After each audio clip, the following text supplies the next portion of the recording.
tout savoir sur tout, tout approfondir. Ça ne suffisait pas de dire c'est comme ça que c'est marqué. À chaque fois, il développe, à chaque fois, il approfondit, à chaque fois, il pose des questions. Sa position qu'il avait à la tête du Beth-Din de Jérusalem, ça a permis au Rav Ovadia de se seconder en fait.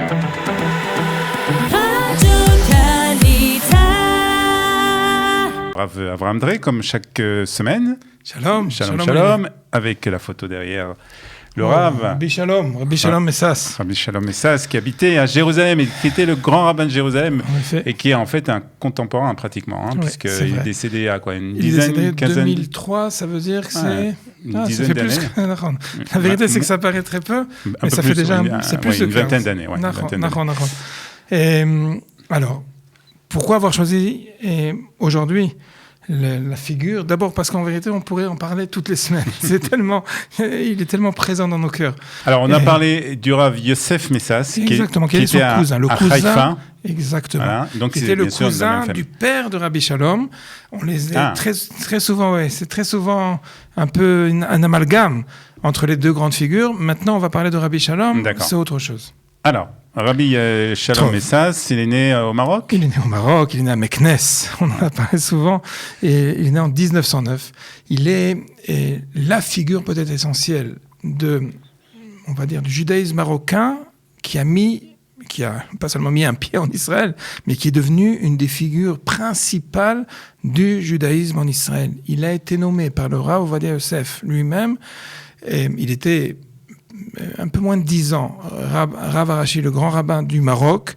Et quand le Rav Ovadia Yosef a cherché un remplaçant pour la fonction du grand rabbin de Jérusalem, il a dit à tous ceux qui l'entouraient qu'il veut exiger de son ami, de son grand ami, le Rabbi Shalom, de venir s'installer en Israël. Et quoi de mieux que de venir lui donner la fonction peut-être qui lui revenait le plus, en étant immédiatement avec son alia. Lui, il a eu une alia, si on parle de Kalita, il a eu une alia particulièrement réussie au niveau professionnel. Il a été nommé immédiatement avec son arrivée, grand rabbin de Jérusalem. Tu as parlé du Rav Ovadia Yosef. Est-ce qu'ils avaient les mêmes, on va dire chitotes ou la façon de penser? Non, mamash, non. Pourtant, c'était des grands amis. C'est pas incroyable. On ne peut pas trouver de meilleur exemple. Quand on parle très souvent des figures emblématiques de Beth Hillel ou Beth Shammai, qui étaient sur presque tous les sujets débattus dans le Talmud, et des figures antagonistes, ou en tout cas leurs avis différaient complètement, on peut parfaitement trouver ce même modèle entre les avis du Rav Ovadia Yosef et Rabbi Shalom Messas pour énormément. Il y a des correspondances tout simplement extraordinaires à lire, à la fois pleine d'amour, pleine de respect, pleine d'admiration mutuelle, et qui arrivent à des conclusions opposées complètement. C'est vraiment un modèle de respect face à la profondeur de la Torah. Si déjà on parle de ça, et j'ai également rappelé son arrivée en Israël, le premier Shabbat arrivé ici à Jérusalem, le Rabbi Shalom a été sous l'invitation du Rav Ovadia Yosef, invité chez lui. Il était encore dans l'appartement de Chavia, exactement. Et je me rappelle que le Rav Ovadia en avait parlé de la grande émotion qu'il a eue de recevoir Rabbi Shalom lors de son arrivée en Israël. Il a demandé à sa maison, alors qu'il s'agissait d'énormément... il a demandé à sa femme d'être particulièrement précautionneuse, que toutes les permissions que le Rav Ovadia permettait, pas seulement il permettait, comme ça qu'il faisait à la maison, de ne pas les faire pour ce Shabbat, pour honorer la vie du Rabbi Shalom. Je me rappelle très bien parce que ça, il l'avait lui-même expliqué, il avait même témoigné, il avait dit que cette façon-là, la plata, il faut s'en servir de cette façon-là, il faut faire attention pour toutes sortes de choses, parce qu'il savait être précautionneux pour l'honneur. Alors qu'en réalité, c'est lui qui l'invite, il peut faire parfaitement. Et Rabbi Shalom, jamais il aurait demandé de faire suivant son avis. Il ne serait pas rentré dans la cuisine pour vérifier. Exactement. Mais ça, je me rappelle très bien de cette précaution d'un honneur particulier que le Rav Ovadia avait pour Rabbi Shalom. Comment on peut caractériser, comment on peut qualifier la pensée de Rav Messas? Proche de l'ensemble du peuple d'Israël. Proche de façon à... Il disait... sa porte était ouverte. Mais alors, je me rappelle, on le rencontrait très souvent lors de célébrations de mariage ou quoi que ce soit.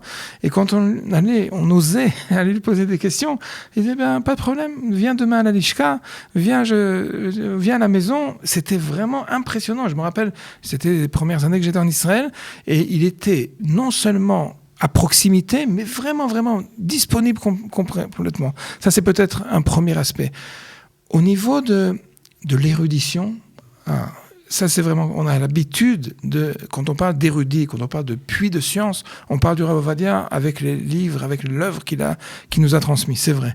Mais à vrai dire, sachez une chose, quand on parle à partir de 19 ans, il était encore à Casablanca, il faisait partie des fondateurs de Chabourot très importantes au Maroc. Il était un érudit. Alors, peut-être, c'est à mon avis, à partir de ce moment-là que les correspondances avec le Rav Ovadia, ça a commencé.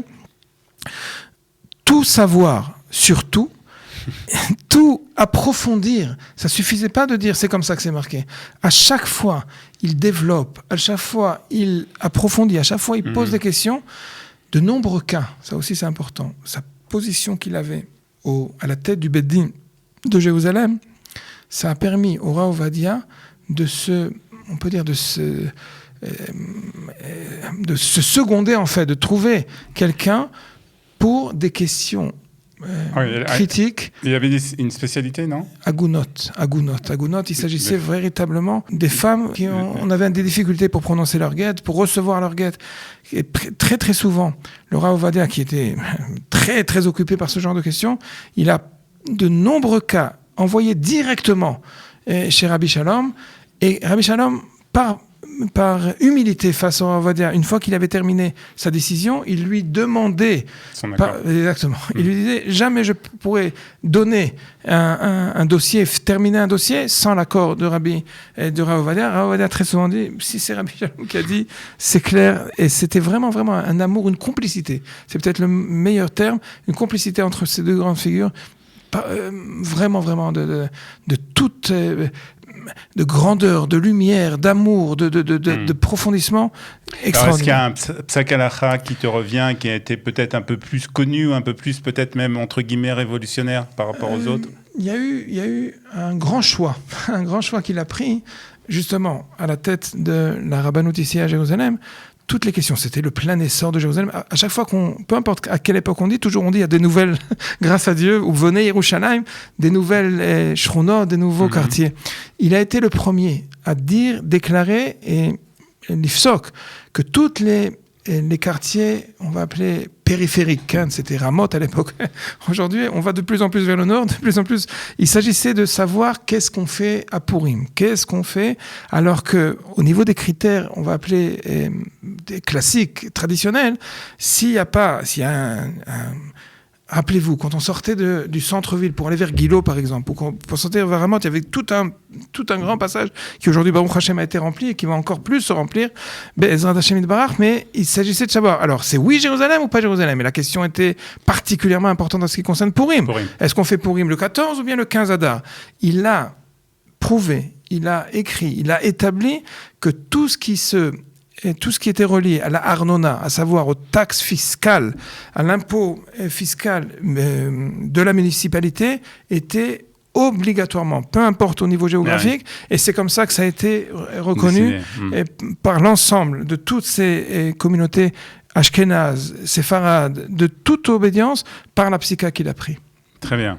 On parle un mot du sionisme par rapport au Rav Ovadia. On est dans nos journées de Yemea Teshua, de Yom HaZikaron, de Yom Yerushalayim, de Yom HaAtzmaut. Il a une lettre, et ceux qui connaissent peut-être peuvent la consulter.